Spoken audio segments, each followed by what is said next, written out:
अरे रोहन, तुझे पता है मेरी सेना में नौकरी लगने वाली थी, पर 1 इंच हाइट कम होने की वजह से मैं निकाल दिया गया यार। बाकी सच में मैं सारे टेस्ट क्लियर कर चुका था, मेडिकल सारे टेस्ट।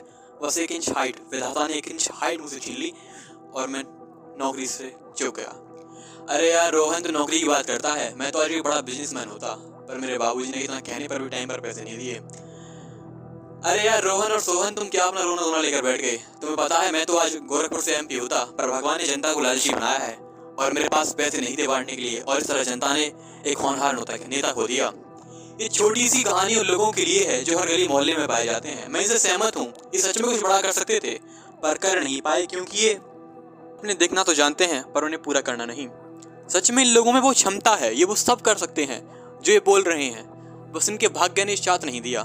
अब भाग्य कोई थाली में सजा उपहार तो है नहीं, भाग्य तो बनाना पड़ता है।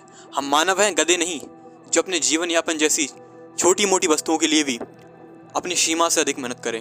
हाँ, हालांकि हमारे भीतर असीम मेहनत करने की क्षमता है, पर वो इसलिए नहीं कि हम सारा जीवन इन्हीं कामों में लगा दें। अब हम इन 3 दोस्तों के भाग्य की विश्लेषण करेंगे कि आखिर क्या कमी रह गई इनके कार्य करने में, कहाँ इन्होंने अवसर से चूक गए और कहाँ ये अपने भाग्य को खो बैठे। भाग्य का उदय अवसर की सही पहचान है, स्थिर बुद्धि की परिपक्वता का परिणाम है। पहले मित्र रोहन की समस्या है 1 इंच हाइट कम है। ये ना होता तो ये पुलिस अधिकारी होता, वाकई ये होता, ये सारे टेस्ट निकाल चुका था, बस हाइट की वजह से नहीं निकल पाया। 1 इंच हाइट इसके जीवन का रोड़ा बन गई। अब दोस्तों, इसने अवसर को नहीं पहचाना। 15-16 वर्ष की उम्र में ही इसे मालूम पड़ गया होगा कि इसका कद कितना है। क्या यह व्यायाम और अच्छी हाइट से 1 इंच हाइट नहीं बढ़ा सकता था? मैं जानता हूँ हाइट जेनेटिक होती है, जितनी बढ़ती है उतनी ही बढ़ती है, पर हम मनुष्य हैं, अपने पुरुषार्थ और सच्ची लगन मेहनत से क्या नहीं कर सकते। अगर ये चाहता तो समय रहते अपनी 1 हाइट अवश्य बढ़ा लेता, अगर इसमें बाकी जुनून होता। अगर सही समय पर इसने इस चीज़ पर काम करना शुरू कर दिया होता तो आज ये जरूर पुलिस अधिकारी होता। इसने सही अवसर को नहीं पहचाना। अब मैं समय व्यर्थ नहीं करता हूँ और चलता हूँ अगले मित्र सोहन की ओर। इनका स्वप्न था बड़ा व्यापारी बनना, पर पैसे नहीं थे, बाबूजी ने पैसे नहीं दिए तो सपना अधूरा रह गया। अब ये बात तो हम सभी बचपन से ही जानते हैं कि हमारे बाबूजी हम पर विश्वास करते हैं या नहीं करते, तभी तो उन्होंने अपने इकलौते बेटे को पैसे नहीं दिए। अगर तुम्हें बाबूजी से पैसे चाहिए थे तो उनका विश्वास जीतना था, जो कि बस इसी प्रतीक्षा में बैठे हैं। वो दशकों से इसी प्रतीक्षा में हैं कि एक दिन उनका बेटा उनका विश्वास जीतेगा। ये बड़ा सरल है वाकई, क्योंकि वो इसी प्रतीक्षा में है कि एक दिन कुछ ऐसा होगा कि मैं उस पर विश्वास करूंगा। समय रहते अगर तुमने अपने बाबूजी का दिल जीत लिया होता, कुछ ऐसा करके दिखाया होता कि उन्हें विश्वास हो जाता कि उनका बेटा उसके पैसे को डुबाएगा नहीं, तो अवश्य ही तुम्हें वो धन अर्जित करने को देते। और ये वाकई में वो तैयार थे, पर तुम नहीं करवा पाए। क्या एक व्यक्ति अपने पिता को अपने पक्ष में नहीं कर सकता? उसमें इतना भी पुरुषार्थ नहीं? सारी समस्याएं, सारे दोष बस किस्मत पर डाल दो, बाबूजी पर डाल दिए। चलो अब दूसरी बात पर चलते हैं कि मान लो किसी के पास पैसे ही ना हो तो भाई छोटे स्तर पर अपना व्यापार शुरू करें। जी हमारे पास तो उसके लिए भी फूटी कौड़ी नहीं है, तो उसके लिए भी पैसे ना हो तो कुछ टाइम नौकरी करके पैसा इकट्ठा करें, सही समय पर सही बिजनेस करें। ऐसा नहीं है कि अगर आपके पास पैसा नहीं है तो आप बिजनेस नहीं कर सकते। पैसा कमाया जा सकता है, हर हालत में कमाया जा सकता है। जितने भी बड़े बड़े व्यापारी हैं उनके पास शुरू में कुछ भी नहीं था, छोटे स्तर पर बिजनेस शुरू किया और उसी धन से फिर बड़े स्तर पर करते चले गए।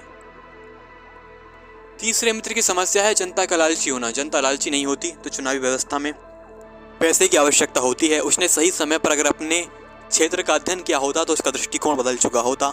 लोग उसे जानते और कोई बड़ा दल उसे पार्टी का टिकट देता, जिससे वो निसंदेह ही जिस भी मतदान क्षेत्र में चाहता तो जीत जाता। और उसने समय रहते, जहां वो व्यर्थ के कार्य कर रहा होगा, उसने समय रहते लोगों के बीच पहचान नहीं बनाई, अपने क्षेत्र का अध्ययन नहीं किया, अपने दृष्टिकोण नहीं बदला और गलत दृष्टिकोण के बदले उसने अपनी जिंदगी को बर्बाद कर दिया और अपने लक्ष्य से भटक गया। चीज़ों को सही परिप्रेक्ष्य में आंकना और सामर्थ्य एवं परिस्थितियों को ध्यान में रखते हुए जीवन जीना ही उन्नति और भाग्य उदय का मार्ग है।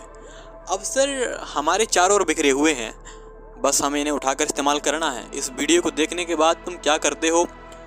अवसर है कि तुम अपने लक्ष्य के लिए परिस्थितियां पैदा करो, स्वयं को तैयार करो। तुम्हारे पास अवसर है, अब तुम आने वाली परीक्षा की तैयारी करो या व्यर्थ के काम में इस अवसर को टाल दो। अवसर यानी कि भाग्य हाथ बांधे आपकी प्रतीक्षा कर रहा है। कि तुम उसकी ओर देखो।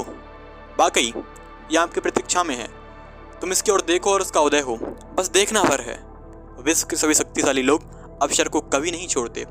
उन्होंने कभी किसी मजदूर से अधिक मेहनत नहीं की, पर वो जानते हैं अवसर का लाभ उठाना। इसलिए बोलते हैं मौके पर चौका, और ये मौके पड़े रो रहे हैं, कोई हमारा लाभ उठाए। पर भारतीय हैं कि इसका लाभ उठाना जानते ही नहीं। इनका अस्तित्व तुम्हारे लिए है, इनका उद्धार करो और स्वयं का भी उद्धार करो। तुम जानते हो 2 और 2 4 होते हैं, क्या फायदा से जानने का जब इसका लाभ ही ना उठाया गया हो। कितने मासूम बच्चों के दिल में यह कहकर जगह बनाई कि 2 और 2 4 होते हैं। कितने बच्चों को पढ़ाया, कितने बच्चों के मुंह से गुरुजी निकलवाया।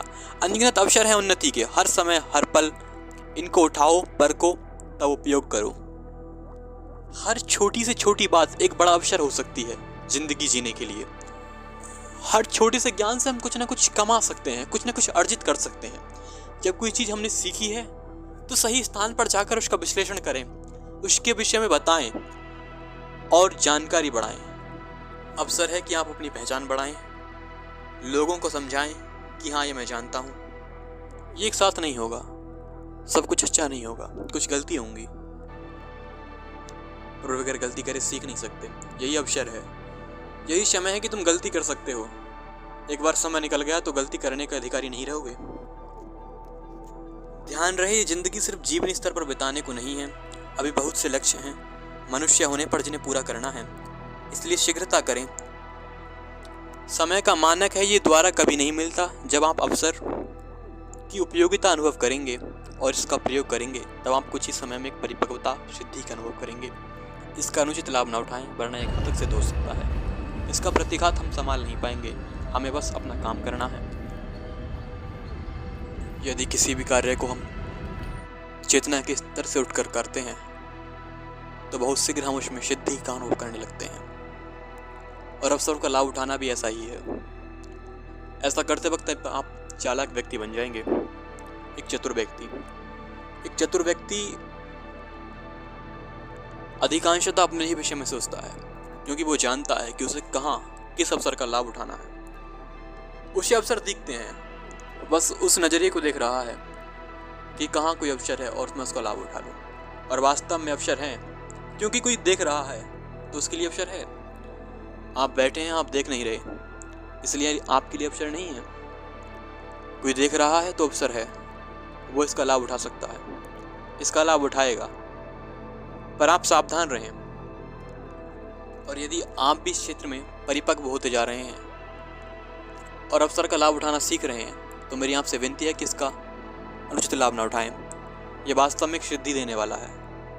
इसका उपयोग सिर्फ और सिर्फ अक्षय कार्य के लिए करें, अन्यथा आप इसका प्रतिघात वास्तव में नहीं झेल पाएंगे। अवसर का लाभ उठाएं, बुद्धिमान हैं तो इन अवसरों का लाभ अवश्य उठाएं और अपने भाग्य का उदय करें, अपने भाग्य का निर्माण करें। ये सब वास्तव में सब बिखरा हुआ है। अवसर का लाभ उठाएं, अवश्य उठाएं।